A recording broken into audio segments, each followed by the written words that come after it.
Olá, como estão? Tudo bem? Então, nós vamos dar continuidade à disciplina de homilética. Então, agora nós vamos falar sobre o pregador. Espírito Santo de Deus, esteja conosco, Senhor, nesse momento. Que o Senhor venha, Senhor, agir poderosamente na vida de cada um que ouve, Senhor, a tua palavra, que seja pregoada no coração e que possa, Senhor, levar a todo aquele que estão sem esperança, para que tenham, saibam que existe uma solução. E essa solução se chama Jesus Cristo, pois Jesus é a vida. Obrigada, Senhor, por essa oportunidade em nome de Jesus. Amém. Então, o pregador, né? Nós vamos falar sobre o pregador. O agente da pregação, a palavra grega correspondente para pregador é kerix, arauto. A palavra querigma designa proclamação ao anúncio do reino de Deus.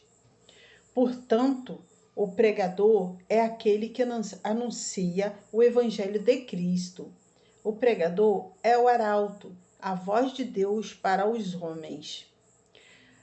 A eficácia da pregação com relação ao pregador é o seguinte: se o Espírito Santo não assistiu o pregador no seu labor exegético, o resultado do seu trabalho será insuficiente.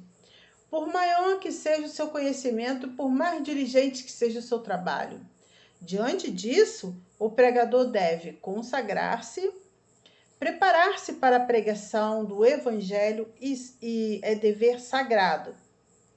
Para isso, o pregador deve dedicar-se ao máximo para que possa alcançar os melhores resultados. Separar tempo para reflexão, oração e jejum, se lhe for possível. Estudar a mensagem, uma das maiores tragédias nos púlpitos das nossas igrejas é a má preparação dos pregadores, especialmente daqueles que, além de não estudarem, deixam de se dedicar à pregação. Sua mensagem, consequentemente, é desorganizada, sem nexo, perdida.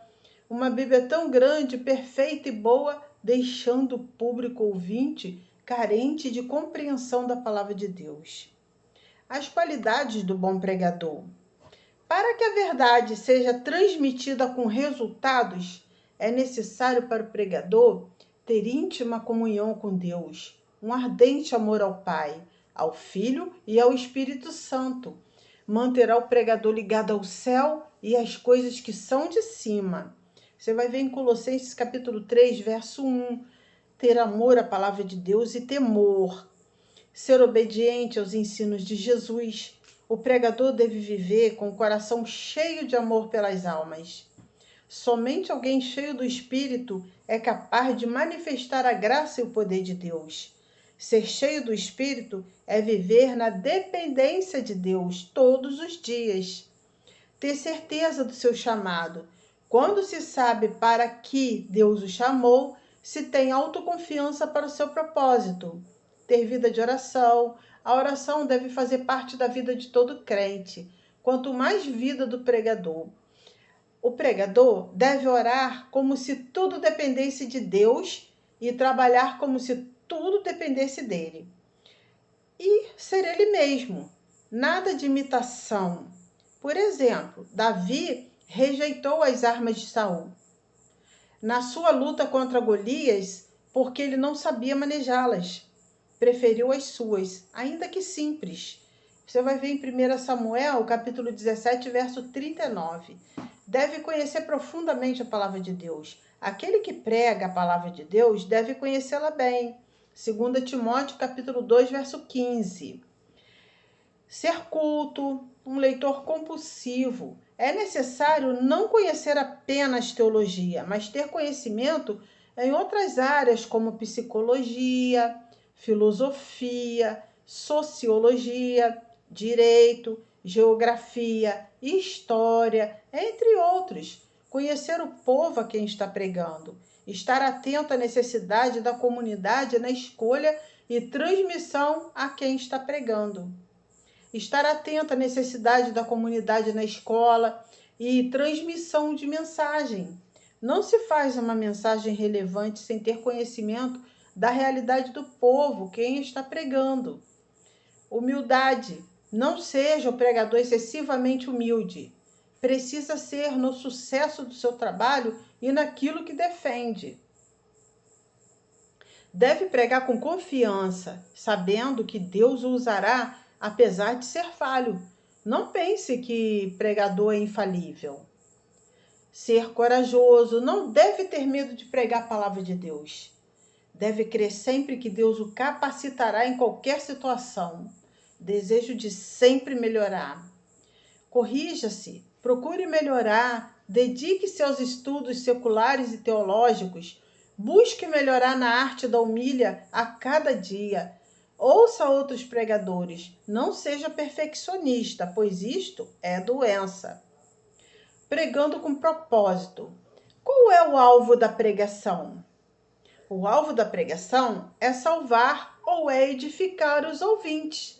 Conforme o propósito de sua mensagem, ela será evangelística, apelo para a salvação, busca a salvação dos não regenerados, doutrinária, edificação do corpo de Cristo, que é a igreja, instruir a igreja, confortadora, devocional, busca permitir força, fé, graça, consola os corações turbados. Ética, busca o aperfeiçoamento da conduta cristã e missionária. Busca despertar novos apaixonados por missões. Pastoral, busca levar orientação à igreja em momentos específicos. O pregador deve manter um equilíbrio, não caindo em extremos, isto é, só pregando um tipo e esquecendo-se do outro. Pregando com postura. A postura do pregador à frente do trabalho tem muita importância. A sua linguagem, os seus métodos também. Nunca se deve pregar sem estar preparado intelectualmente, moralmente e espiritualmente. Nada de improvisações. O que falamos no púlpito marca de tal modo a vida dos ouvintes que o pregador tanto pode ajudar na restauração de vidas, como prejudicar os que atravessam crises e precisam de todo carinho e brandura. O pregador e as formas de comunicação. Olha bem, pregar o evangelho é comunicar as boas novas ao mundo, é ensinar as verdades divinas através da comunicação. Comunicação é o resultado da interação de 3 elementos básicos: emissor, mensagem e receptor.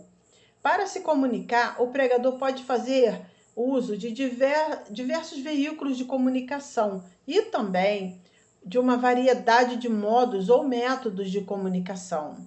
Comunicação sonora, comunicação visual, comunicação olfativa,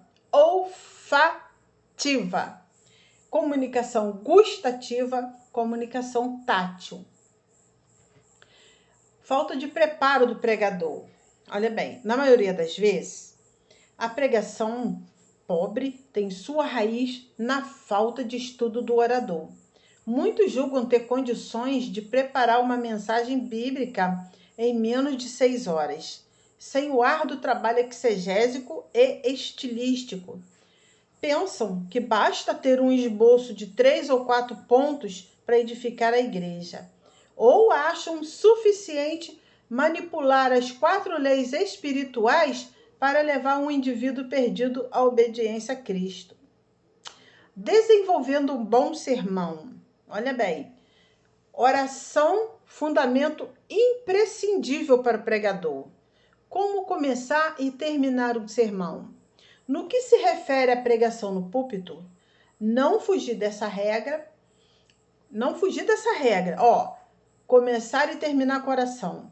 No que se refere à construção do sermão antes de ser pregado, não fugir dessa regra. Começar, prosseguir e terminar com oração. 3 passos iniciais para desenvolver um bom sermão. Cada sermão será diferente do outro. varia de acordo com os objetivos da mensagem e o material à disposição. A primeira coisa é saber o que se quer pregar no púlpito, sem saber o que realmente querem falar para a comunidade. Desculpa, sobem no púlpito sem saber o que realmente querem falar à comunidade. Precisa, conhecer a realidade da igreja e seu contexto social. Qual o tema se quer abordar? A segunda coisa é analisar o texto bíblico, que será tomado como base para a pregação. O texto realmente fundamenta o que deseja pregar? Precisa estudar bem o texto, conhecer o texto do mesmo. Ele fundamenta o seu tema? A terceira coisa é desenvolver o sermão. Deve-se ter em mãos bons materiais para estudos aprofundados. Exemplo, Bíblia de estudo, comentários bíblicos, livros que abordam o tema proposto, entre outras coisas. A Bíblia, fundamento imprescindível para o sermão. A Bíblia é o ponto de partida de um sermão e ela é a única fonte autêntica e infalível de revelação de Deus ao homem. É dela que sai a ideia bem fundamentada para o sermão, pois contém mensagem para todos os homens de todos os níveis sociais, culturais e étnicos, bem como para qualquer de suas necessidades. Do seu texto extrai o pregador seu sermão. Outras áreas que fundamentam um bom sermão: as necessidades da congregação, sua realidade e suas necessidades. A inspiração inesperada, uma palavra gerada de modo sobrenatural pelo próprio Deus, mas que deve ter base bíblica. A experiência pessoal do pregador ajuda a dar crédito na mensagem. Um planejamento ou plano de trabalho da direção à igreja. O que é texto bíblico? A palavra texto vem do latim textus, que significa tela ou ponto. Termo este que vem da palavra tecere, que significa tecer. Texto bíblico é as palavras bíblicas usadas pelo orador, tornando-as base do seu sermão.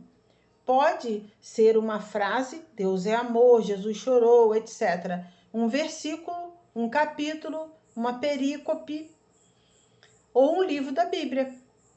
Perícope, para vocês saberem, é uma passagem da Bíblia utilizada para leitura durante o culto ou sermão. O vocábulo remonta ao termo grego pericopeis, ação de cortar em volta, divisão dos capítulos dos livros santos, capítulo determinado, o qual derivou do verbo perícopo, cortar em volta. Então, agora vamos falar sobre o valor do texto bíblico. Então, nós vamos ver isso no próximo vídeo aula, tá bom? Fique com Jesus. Deus abençoa.